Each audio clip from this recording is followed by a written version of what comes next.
This ayah of the Quran is the 34th ayah of Surah An-Nisa. It is the subject of a lot of controversy around the world. On the internet, there are actually academic symposia held on this ayah, because this is famously known as the ayah of hitting women. That is the famous name for this ayah. And I'd like to start by telling you that these naming conventions, the ayah of darb, or darb al-nisa, or something like that, right? I remember actually almost 10 years ago, there was a symposium on just this ayah at Yale University, and how to solve the problem of this ayah. I personally, just from a student point of view, let's leave the academics aside. For Muslims, when we study the Quran, we're not just studying something that's an intellectual exercise. We're humbly studying the word of Allah.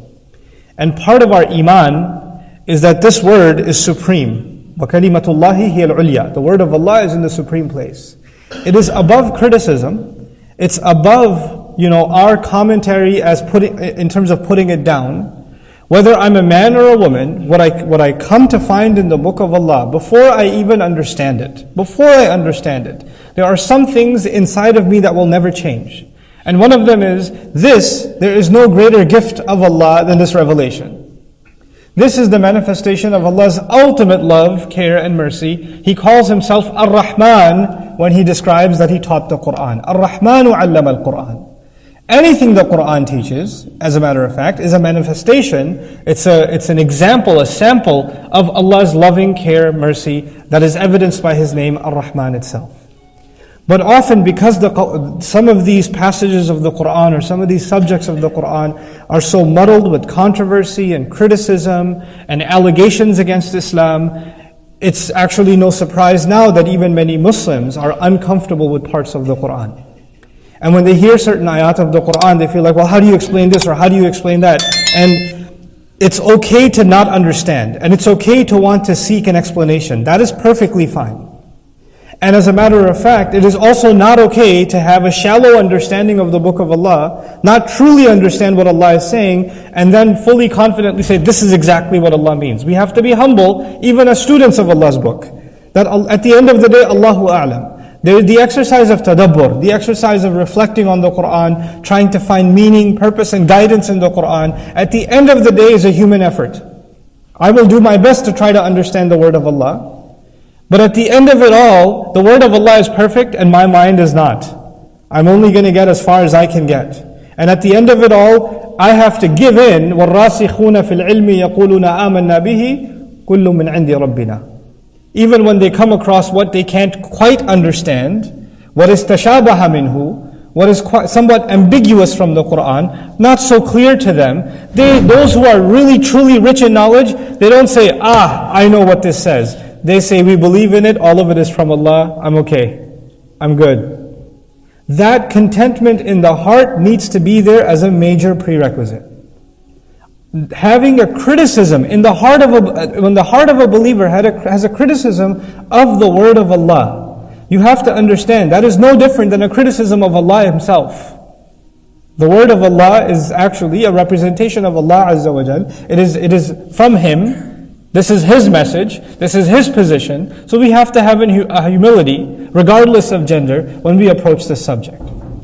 The other thing I want to say is that actually later on in the Quran, by revelation earlier in the Mus'haf later on, one of the criticisms Allah Azza wa Jal made about the approach to His book is الَّذِينَ جَعَلُوا الْقُرْآنَ عِزِينَ. They took the Quran and they tore it to pieces. They took the Quran and tore it to pieces. Now it's pretty interesting that statement was made when the Prophet was in Mecca, sallallahu alaihi wasallam. The Quran wasn't even documented in writing yet. It wasn't even available how do you tear something that's not even written? The point was, you take one piece, one phrase, one word, one expression, one ayah even, and you rip it out of its context. You don't care to know what Allah said before, what Allah said after. Where does this belong? What are the other ayat that help you complete your understanding? No, you hear half a thing, you take a soundbite, which is what media does in propaganda, right? You take a soundbite, and then you say, this person said so and so. Well, actually, that's half the sentence. The other sentence, the rest of it is something else. Taking things out of context is actually one of the main implications of الَّذِينَ جَعَلُوا الْقُرْآنَ عِزِينَ. That's one of the crimes that's been committed against this beautiful, beautiful ayah. And I have to start with that this is a remarkably beautiful ayah. The ayah is divided into two halves. The first half of it is how things should be. The second half of it is, what do you do when things aren't as they should be? Two halves. What do you do when things aren't as they should be includes the part that is the subject of controversy. But in order to even understand that phrase, one must first give proper regard to the fact that that's not an ayah by itself. The ayah is a large passage. It's a large sum of sentences. My khutbah today is actually dedicated to the first half of this ayah, the part of this ayah that gets ignored. I would argue before we even, and it would take enough time, I would think, in this khutbah to even we're fortunate if we get through that part. And at another occasion, I'd like to come and now deal with the second part of this ayah. But really, at the end of the day, Allah complains that people they take the Qur'an and tear it to pieces. The crime with this ayah is people have taken the ayah and torn it to pieces. They haven't even looked at the ayah by itself. At the very least, the subject of our contemplation in the Qur'an is the ayah. لِيَدَّبَّرُوا آيَاتِهِ. So they contemplate His ayat. So you look at the ayah as a whole at least. And then, as a larger sum, you look at the surah as a whole. And then, by extension, you look at the Qur'an as a whole. So things have to be looked at in a conjoined sort of way. So I'd like to begin with the first remarkable phrase here, الرِّجَالُ قَوَّامُونَ عَلَى النِّسَاءِ. Men, a rough translation, men are maintainers over women. Men are maintainers, caretakers over women. But let's dig deep into that word in between men and women, which is قَوَّامُونَ عَلَيْهِنَّ قَوَّامُونَ عَلَى النِّسَاءِ. The word qawwam comes from the Arabic verb qama, to stand, but also means to commit, lazima, to take care of, to maintain, to be serious, to be committed to something. As a matter of fact, one of the names of Allah comes from this same origin. Allahu la ilaha illa huwa al-hayyul qayyum. Al-qayyum is actually related to the word al-qawwam. It's from the same origin. And so the first thing from an imani point of view, from a faith point of view, is we have to be careful in how to understand this word, because Allah chose this word to extract from it one of His own names. So if you are loose in the treatment of this word, you're dealing with something very sacred to begin with. You have to think about, for a moment, take a step back, and think about language altogether. Allah taught all of bayan. Allamahul bayan. All language was taught by Allah, even what we speak now in English or Urdu or Punjabi or Farsi or Bahasa Malay, whatever language you speak. That is actually, it goes back to what was given to Adam alayhi salam. But He chose of all of those languages, He honored the Arabic language for His final revelation. But not all of the Arabic language. Within the Arabic language, a subset of the Arabic language was chosen to become part of Allah's words themselves. And within that vocabulary, there's even a more special vocabulary which Allah chose to describe even Himself. So of the words that have ever been uttered by humanity, the words that have received the greatest honor are the ones that are attributed to Allah Himself. And Al-Qawwamun is actually related to one of those names, Al-Qayyum. Now, to maintain, to commit, to take care of are very direct, immediate implications of qama. Actually, this is from the extended version of this verb comes aqama, from when we say iqamatus salah. It's from the same origin. The first thing I'd like to highlight is from the Arabic point of view, this word has nothing to do with authority. Izzah has to do with authority, Saytara has to do with authority, Sultan has to do with authority. There are several words in Arabic. Arabic is a very rich language. There are several words in Arabic that are available for what word? For what concept? Authority. Qama is not one of them. Qawwam is not one of them. As a matter of fact, Umara is different from Qawwam, or Amir is different from Qawwam. There's a fundamental difference. But unfortunately, in many people's minds, even this opening statement of the ayah is interpreted as men are authorities over women. Do men have authority over women in certain circumstances? Absolutely, I will be the first to tell you. But where does that come from? It comes from other places. It comes from other evidences. I am not a proponent of taking something from the Qur'an and then imposing on it my version or my view, even if my view is correct because of some other reason. You see? Let the ayat have to be taken as supreme on their own. We don't impose on the ayat impose on us. Kalamun ya'lu wa la yu'la alayhi. This is the speech of Allah. It rides supreme. It is not dominated over. Anyhow, What does this imply? Qawwam actually is called sighatul mubalagha, something that requires takrar, repetition. Like, in Arabic you'll say khabbaz or khayyat or qassas and things like that, right? They come from the same pattern. When somebody does something over and over and over again, and they have to keep going back and doing it, and then they become an expert in doing so, that's why someone who makes a lot of khubz, bread, is a khabbaz, a baker. Because they make it over and over again, they get very good at it. Okay? And so when names sound like that, like one of Allah's names is Ghaffar. Ghaffar suggests that Allah doesn't just forgive, He forgives repeatedly, over and over again. He does it. And that suggests, in some cases, even expertise. Qawwam here suggests that men continually express their care, their loyalty, their commitment. They renew it over and over again over women. That's the idea of Qawwam. Someone who maintains, takes care of, shows loyalty, shows love, is actively involved over and over again. In other words, men don't get to be passive in their relationship with their women. It cannot be a passive relationship. It cannot be, she knows I love her. It can't be that. Oh, she knows I care. It can't be that. It needs to actually be expressed actively and repeatedly and constantly. And that's the first implication that is inside الرِّجَالُ قَوَامُونَ عَلَى النِّسَاءِ. But then Allah gives His rationale. Why should this be the case? On what basis should you be the caretaker? Why? Because, first, بِمَا فَضَّلَ اللَّهُ بَعْضَهُمْ عَلَى بَعْضٍ. Because Allah has given some preference over others. Now, a first reading of that might make you think that means because men should maintain, take care of, commit themselves, and renew and continually refresh their commitment to their women, because Allah gave preference to men over women. But actually that would have been بِمَا فَضَّلَهُمُ اللَّهُ عَلَيْهِنَّ. When He says بِمَا فَضَّلَ اللَّهُ بَعْضَهُمْ عَلَى بَعْضٍ, that actually means some over others. In other words, in some matters, Allah has given women advantages. And in some matters, Allah has given men advantages. I'll give you, for example, a Quranic advantage Allah gave women. وَاتَّقُوا اللَّهَ الَّذِي تَسَاءَلُونَ بِهِ وَالْأَرْحَامَ إِنَّ اللَّهَ كَانَ عَلَيْكُمْ رَقِيبًا. Beginning of this surah itself, Surah An-Nisa, Allah mentioned taqwa of Himself, and then He mentioned taqwa of the womb. Al-Arham. وَاتَّقُوا اللَّهَ الَّذِي تَسَاءَلُونَ بِهِ وَاتَّقُوا الْأَرْحَامَ.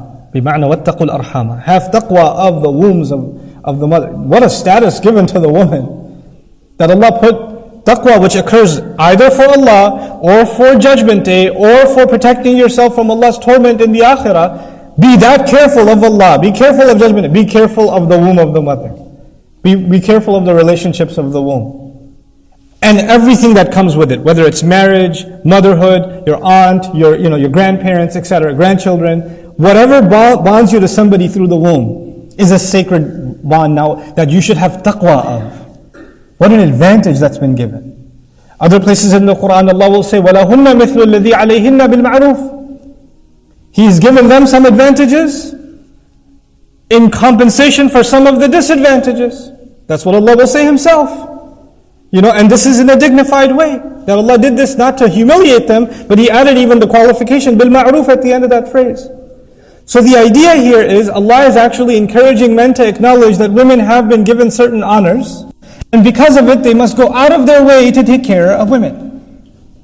They must actually acknowledge the blessings Allah has given them, the merits that Allah has given them, and in acknowledgement of that, now you've been put not in a position of advantage, but rather in a position of responsibility. This is a burden on you. This is something you'll be asked about. This is actually in line with ثُمَّ لَتُسْأَلُنَّ يَوْمَئِذٍ عَنِ النَّعِيمِ. On that day you'll be asked about the favor, the blessings you enjoyed. And that is one of them. But then He adds a second qualification.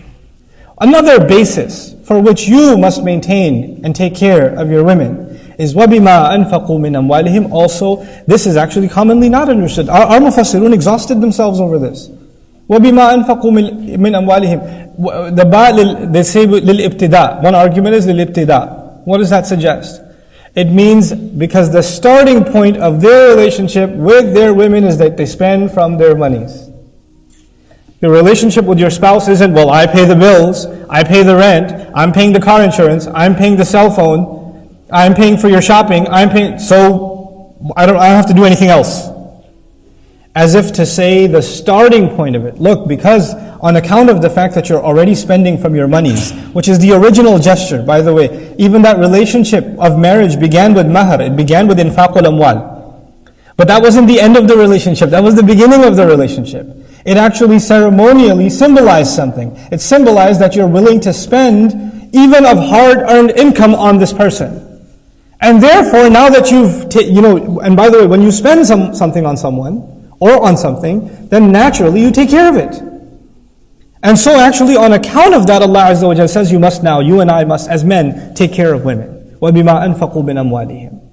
Now, on this note, Allah Azza wa Jalla in the Quran made it pretty explicitly clear. I mean, there are extraneous circumstances. There are unusual situations in life.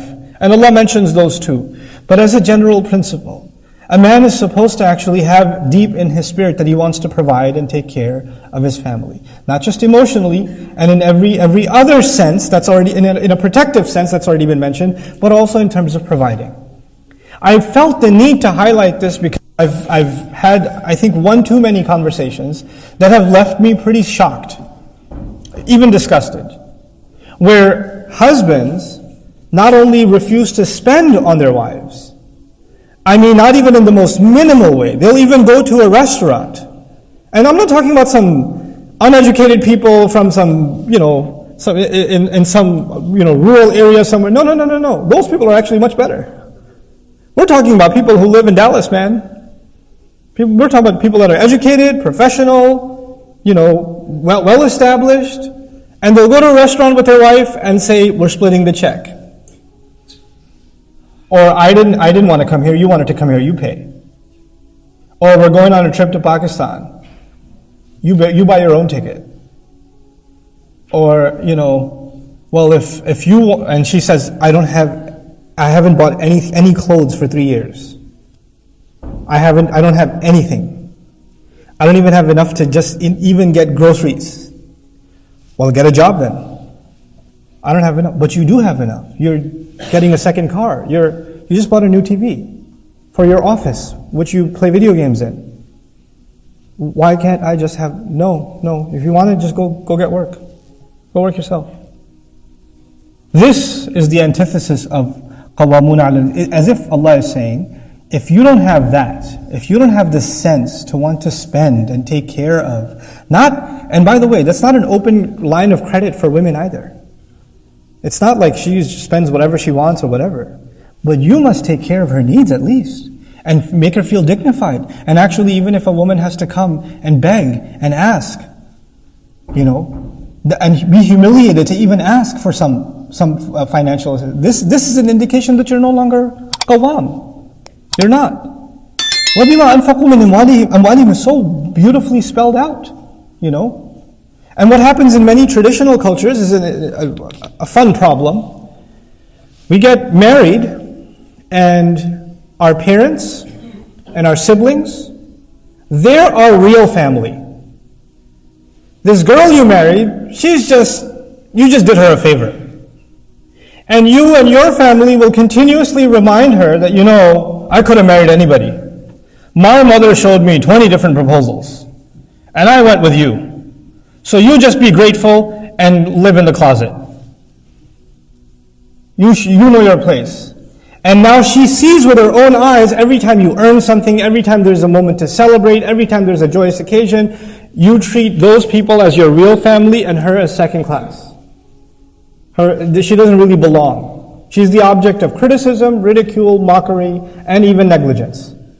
And this is very common in Muslim families. How in the world are we people of Quran? How can we recite ayat like these? The first part of this ayah, we feel like Quran is, it's embarrassing, it's saying something politically incorrect. We don't even look in the mirror. Well, the first part of this ayah is putting us to shame. It's putting us in our place. وَبِمَا أَنْفَقُوا مِنْ أَمْوَالِهِمْ. Then Allah turns His attention to women. Okay, this is how men should be. The first part of this brief statement, very comprehensive, is how men should be. And how they should regard women. And because of the favors, not because men and women are special, because Allah gave them certain special things. That is Allah's grant to them. Sometimes you say, I don't see anything good in my wife. or whatever. Allah Azza wa Jalla is saying, بِمَا فَضَّلَ اللَّهُ بَعْضَهُمْ عَلَى بَعْضٍ. There are some things good in you that Allah granted you. Nobody can take that away. There are some things good in her that Allah granted her. Nobody can take. Not even you can take that away. Now, from the flip side of this, Allah Azza wa Jalla describes فَالصَّالِحَاتِ. Good women, reformed women. So Allah didn't just say, on the men's side He called them rijal. On the women's side He didn't begin with nisa. He began with the salihat, good women. And this is actually now Allah's direct sermon to women, the believing women. That Allah Azza wa Jal wants them not just to be women, but to be good. As-sulh is the Arabic opposite of fasad. Fasada is when something goes rotten. When something becomes rotten. When something no longer has a good smell anymore, a good taste anymore, it's no longer nutritious anymore, then it has fasad in it. In a physical sense, salihat is healthy. Even salih can even used in like salim can be used. But also in a moral, spiritual, and even emotional sense, salih is someone who's good to Allah, who's good to people. Also not in a bad mood all the time, not angry all the time, not anxious all the time, not complaining all the time, not whining all the time, not remembering the bad that happened all the time and reviewing it like it happened an hour ago. Not reliving it and then crying over again all the time, not lost in the negative. They're salihat. They actually, by the way, from it comes the word sulh, which means reconciliation. Their attitude is one of ending conflicts, not of furthering them. Now what happens often is because we've hurt each other. Men have hurt women, women have hurt men, right? And, women have been given an incredible amount of patience, that's why they're mothers. They have far more tolerance than we do. Try taking care of your kid and compare that to the way your wife will take care of your kid. There's no comparison. But then, when a woman is exhausted so much in so many other parts of her life, she has no energy left to be tolerant with her spouse. So all of that frustration comes out with him. And then she blows up on him. He comes home from work, and she's just railing on him. And then he says, why are you talking to me like this? And she'll say, well, I have no one else to talk to. I'm just expressing myself. There's a two-part problem here. When a husband failed to be qawwam, and when she failed to be salihah. فَالصَّالِحَاتُ. Then he says, قَانِتَاتٌ حَافِظَاتٌ لِلْغَيْبِ. Qanitat means subservient, but not to the man. Qunut in Quran, from my conviction, Allahu A'lam, there's both opinions, to be honest with you. But from what I can see, qanitat is actually subservient, submissive, but not to the man, but rather to Allah Azza wa Jalla. They're good, and they're subservient to Allah. Now if you can be subservient to Allah, everything your husband asks of you is already taken care of. Why? Because when somebody's subservient to Allah, when they're submissive to Allah, then a spouse truly becomes libas for the other. Then they cover for the faults of the other. Then they don't humiliate the other. Then they don't backbite the other. They don't call their friends and say, my husband is this way, this way, this way, and this way. They guard, Like there are cases, somebody complains, my husband doesn't pray. Every night he oversleeps. Why does he oversleep? Well, he works until 2, 3 in the morning. So he oversleeps. I can't stand it. He's such a hypocrite. Etc., etc. That's not the kind of language you use for your husband. If he's not waking up for prayer, that crime that he's committing or sin that he's committing before Allah is also balanced by something. He's trying to provide for a family. He has no other way to make an income. He's a human being. He passes out. You go out of your way to try to wake him up lovingly, not giving him a lecture. You munafiq, wake up. You're going to burn in Jahannam. And if he doesn't wake up, you cover for his sin. If he doesn't wake up, you cover for it and you work patiently until he can. Until you can support him in doing so. That's not a way of supporting. And on top of that, to badmouth him to others. Unacceptable. This is وَبِمَا أَنفَقُوا مِنْ أَمْوَالِهِمْ فَالصَّالِحَاتُ قَانِتَاتٌ. And then the next quality of a woman is حَافِظَاتٌ لِلْغَيْبِ بِمَا حَفِظَ اللَّهِ. This is where I'd like to conclude with. They guard the ghaib. Good women, they guard the unseen. What does that mean? The first, most commonly mentioned implication of this part of the ayah is, as a matter of fact, loyalty to their husbands. Loyalty in the sense that they don't expose them to others. Loyalty also that when the husband is gone, They're not doing something the husband wouldn't have wanted them to do. Loyalty also in the most explicit sense, that they're not cheating on their husband, whether physically cheating on their husband or emotionally cheating on their husband. No, I'm just talking to him. I just text him every once in a while when I feel alone. We're just friends. No. That's also emotional infidelity. There are levels of infidelity. They guard the unseen. They guard when the husband isn't there. They protect themselves, A woman has to ask herself, why is she getting extra dressed up when she's going out, when the husband isn't there? Why is she putting on extra levels of makeup, etc., when so-and-so people are going to be there? I'm not there to make that call. You're not going to be there to make. You have to make that call yourself. Why are you doing this? Where is this coming from? Why are you changing your profile picture? For who? Why is that happening? Why are you posting newer and newer poses as a married woman? What's that about? Who are you trying to impress? You can lie to yourself. You can even rationalize it to me. I'm not interrogating you. I'm asking you to interrogate yourself. You just have to interrogate yourself. حافظات للغيب. On account of what Allah meant to be guarded. Some more reflective interpretations of this before I leave you are also that Allah Azza wa Jal made women حافظات للغيب, in that they're protective of things they can't see.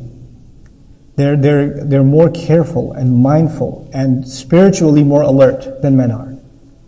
Like in a sense that, when they make dua, they consider so many more things that men رَبَّنَا آتِنَا فِي الدُّنْيَا حَسَنَةً وَفِي الْآخِرَةِ حَسَنَةً وَقِنَا عَذَابَ النَّارِ. Done. A woman dua for like 15 minutes, and she's sitting there and she's crying. Why? Because every concern is a big one to her, especially matters of, what she can't predict, what's going to happen in the future, etc., So Allah put that as a good quality in her too. Hafilatun lil Ghaib has a spiritual dimension also, on account of what Allah has meant to be guarded. This is the first part of the ayah that is the subject of so much controversy. This is where marriage is supposed to be, the function of marriage is described in the most beautiful and comprehensive way. Before we even get to what goes wrong, which by itself, I would fully confidently argue is beautiful advice. It's absolutely beautiful advice. And inshallah ta'ala, when the time comes and we discuss it phrase by phrase and go through it, hopefully inshallah ta'ala, you have a renewed appreciation also of what Allah Azza wa Jalla is saying and what He's getting at in this remarkable ayah. But even before I go to that, just one last thing I'd like to share with you. Right after this conversation, what should be the right way to go about a relationship? What happens when a relationship goes bad? Right after that, what is the statement of Allah Himself? وَاعْبُدُوا اللَّهَ وَلَا تُشْرِكُوا بِهِ شَيْئًا وَبِالْوَالِدَيْنِ إِحْسَانًا وَبِذِي الْقُرْبَى وَالْيَتَامَى وَالْمَسَاكِينِ وَالْجَارِ ذِي الْقُرْبَى وَالْجَارِ الْجُنُبِ وَالصَّاحِبِ بِالْجَنبِ وَابْنِ السَّبِيلِ وَمَا مَلَكَتْ أَيْمَانُكُمْ إِنَّ اللَّهَ لَا يُحِبُّ مَنْ كَانَ مُخْتَالًا فَخُورًا. That's Allah speaking. Allah Azza wa Jalla says, worship Allah, don't commit shirk with Him, be the very best you can possibly be to your parents, close relatives, orphans, poor, the needy, the close neighbor, the one you're traveling by, they're commuting next to you. Even be good to them. And the one who travels, be good to everyone. Ask yourself this. So the Quran is saying, be good to everyone except your wife? Is that what the Quran is saying? The ayah of hitting women. And hit women, by the way, be good to everyone else though. Be great to them. Have ihsan towards everyone else. What happens to the statement of the Prophet ﷺ? لَا تَضْرِبُوا إِمَاءَ اللَّهِ. Don't hit the female slaves of Allah. What happens to the statement of the Prophet ﷺ? خَيْرُكُمْ خَيْرُكُمْ لِأَهْلِهِ. The best of you are the ones that are the best to their families. وَأَنَا خَيْرٌ مِنْكُمْ لِأَهْلِي. And I'm the best among you to my family. What happens to studying the role Rasulullah ﷺ played? How did he serve as a husband? How did he deal with problems in his marriages? There were problems in his marriages. How did he deal with them? How did he overcome those challenges? Why is that sunnah there? So we understand the manifestation of the Qur'an. كَانَ خُلُقُهُ الْقُرْآنِ. His character, his demeanor, the way he carried himself is itself a manifestation of the Qur'an. That's why those two things can never be separated. May Allah Azza wa Jal make us genuine, sincere and true to the word of Allah. May Allah Azza wa Jal allow us to be healthy husbands and healthy wives in our relationships, and therefore be sound parents so that we raise our children knowing what it means to be in a healthy relationship. Barakallahu li wa lakum fil Qur'anil Hakim wa nafa'ani wa iyyakum bil ayati wa dhikril hakim.